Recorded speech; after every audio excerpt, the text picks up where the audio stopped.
بسم اللہ الرحمن الرحیم۔ اللہ کے نام کے ساتھ شروع جو بڑا مہربان اور نہایت رحم فرمانے والا ہے۔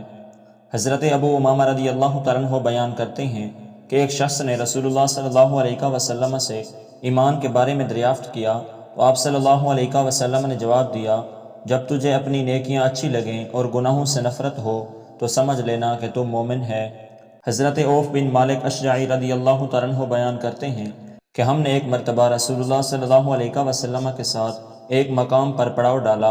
میں رات کے وقت جاگ رہا تھا، میں نے اپنے چاروں طرف دیکھا، سب انسان اور جانور سو رہے ہیں، پورے لشکر میں میرا کجاوا ہی سب سے اونچا نظر آ رہا تھا۔ میں اپنی جگہ سے اٹھا اور لوگوں کے درمیان سے گزرتا ہوا نبی علیہ الصلوۃ والسلام کی خوابگاہ کے قریب چلا گیا۔ میں یہ دیکھ کر بہت پریشان ہوا کہ رسول اللہ صلی اللہ علیہ وسلم اپنے خیمے میں موجود نہیں تھے۔ میں نے زمین پر ہاتھ لگا کر دیکھا تو وہ بھی ٹھنڈی تھی، جس سے مجھے یہ اندازہ ہو گیا کہ آپ کافی دیر سے یہاں نہیں ہیں۔ میں وہاں سے انا للہ و انا الیہ راجعون پڑھتے ہوئے نکلا اور یہ سوچ رہا تھا کہ رسول اللہ صلی اللہ علیہ وسلم کہاں تشریف لے گئے۔ لوگوں کے درمیان آپ کو ڈھونڈتے ڈھونڈتے میں لشکر سے باہر جا نکلا۔ میں نے دور ایک سایہ سا دیکھا، میں دیکھنے کے لیے گیا کہ یہ کیا چیز ہے۔ اس کی طرف ایک پتھر پھینکا، مجھے اندازہ ہو گیا کہ کوئی خطرے کی بات نہیں ہے، اس لیے میں اس سائے کے پاس چلا گیا۔ جب دیکھا تو حضرت معاذ بن جبل رضی اللہ تعالیٰ عنہ اور حضرت ابو عبیدہ بن جراح رضی اللہ تعالیٰ عنہ تھے۔ وہاں ہمیں ایک ایسی آواز سنائی دی گویا کہ چکی چل رہی ہو، جس سے ہم سمجھ گئے کہ نبی علیہ الصلوۃ والسلام یہیں پر ہیں اور وحی نازل ہو رہی ہے۔ ہم نے ایک دوسرے سے کہا، اگر ابھی رسول اللہ صلی اللہ علیہ وسلم آ جائیں تو ٹھیک ہے، ورنہ صبح ہونے تک ہمیں یہیں رکنا چاہیے۔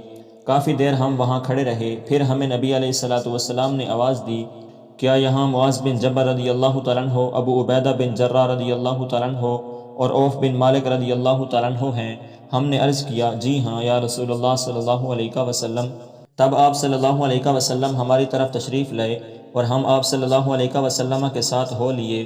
ہم نے آپ صلی اللہ علیہ وسلم سے کسی قسم کی کوئی بات نہیں کی، بلکہ آپ صلی اللہ علیہ وسلم کے خیمے تک ہم خاموشی کے ساتھ آپ کے ہمراہ چلتے رہے۔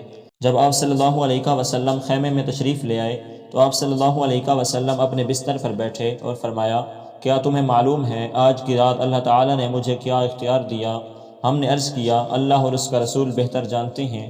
آپ صلی اللہ علیہ وسلم نے ارشاد فرمایا، اللہ تعالیٰ نے مجھے آدھی امت جنت میں لے جانے یا شفاعت میں سے کوئی ایک چیز چن لینے کا اختیار دیا، تو میں نے شفاعت کو چن لیا۔ ہم نے عرض کیا، یا رسول اللہ صلی اللہ علیہ وسلم، جن لوگوں کی آپ شفاعت کریں گے دعا فرمائیے کہ ہم بھی ان میں سے ہوں۔